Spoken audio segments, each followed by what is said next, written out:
আসসালামু আলাইকুম ওরহমতুল্লাহি ওবরকাতু। এখনও বাংলাদেশের ভিতরে ভারতের 26 লাখের উপরে মানুষ চাকরি করতেছে। এগুলা যত দ্রুত সম্ভব এগুলা দইরা দইরা এক একটা চিহ্নিত করিয়া এদেরকে বিতাড়িত করা লাগবে।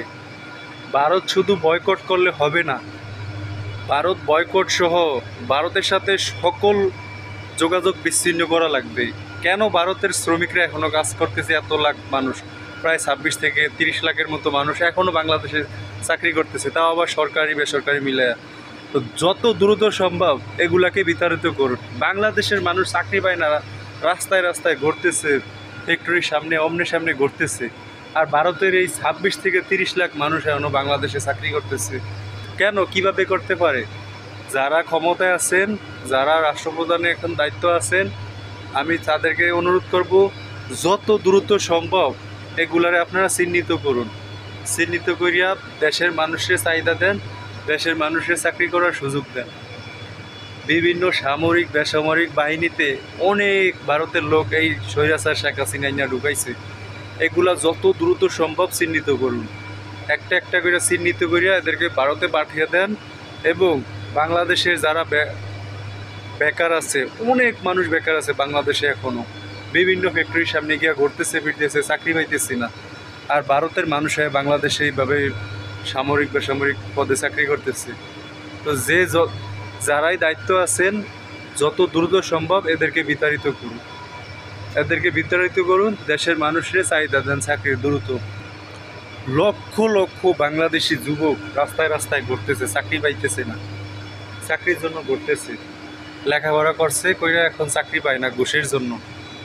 ঘুষ মুক্ত বাংলাদেশ দরকার, ঘুষ সুদ মুক্ত বাংলাদেশ দরকার, যাতে কোনো চাকরির জন্য একবারে সুইপার হইতে শুরু করিয়া যত বড় চাকরি হোক, কোনো চাকরির জন্য যে 1 টাকা ঘুষ না লাগে।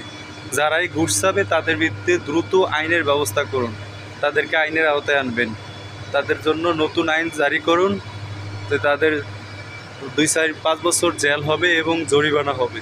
এগুলো আইন জারি করলে দেখবেন অটোমেটিকলি ঘুষ সুদ বন্ধ হয়ে যাবে। এই ঘুষের জন্য হাজার হাজার লক্ষ লক্ষ মানুষ আজকে বেকার করতেছে, চাকরি পাইতেছে না। অথচ শেখ হাসিনায় টিক্কা থাকার লেগিয়া ভারতের লোক আইনা বাংলাদেশি পরিচয় দিয়া ভারতের লক্ষ লক্ষ এইভাবে 26 লক্ষ মানুষ হিসাব করছে এখনও বাংলাদেশে সামরিক পদে চাকরি করতেছে। তো নতুন সরকারের কাছে এটা আবেদন, আপনারা যত দ্রুত সম্ভব এই লোকগুলারে চিহ্নিত করুন, চিহ্নিত করিয়া এদেরকে বিতাড়িত করিয়া বাংলাদেশের মানুষের চাকরি দেন। বাংলাদেশের মানুষ আজকে অসহায়ের মতো ঘুরতেছে, চাকরি পাইতেছে না। এবং সেই সাথে যত ভারতের পণ্য আছে সব বয়কট সহ ভারতের গ্যাস লাইন যত দ্রুত সম্ভব কাইটা দেন। বাংলাদেশের মানুষ গ্যাস পাইতেছে না, আর ওরা গ্যাস নিয়ে ওদের দেশে বিক্রি করতেছে।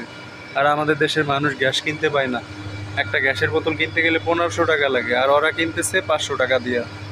যত দ্রুত সম্ভব এগুলোর দিকে আপনারা নজর দেন এবং ওদের পণ্যগুলা দ্রুত বয়কট করুন। এবং দেশে কিভাবে আলু পেঁয়াজ রসুন আদা কিভাবে আমদানি কিভাবে রাখা যায়, কিভাবে মজুত করা যায়, এগুলা দ্রুত ব্যবস্থা করুন। দ্রুত এগুলার মজুত করে নিজের দেশের মাল যাতে নিজেরাই মজুত করতে পারি। আমাদের দেশে যা কৃষকরা ফসল ফলায় এগুলো যদি আমরা মজুত করতে পারি, তাহলে আমাদের দেশ অন্য দেশ থেকে আনা লাগে না। অন্য দেশ পাকিস্তান আছে, অন্য আরও রাষ্ট্র আছে যারা দিব, তাদের সাথে আমদানি রপ্তানি করেন, কিন্তু ভারতের সাথে সকল আমদানি রপ্তানি বন্ধ করুন। দ্রুত ভারতের যত লোক আছে সবাইরে তারাই বাংলাদেশের মানুষের চাকরি দেন।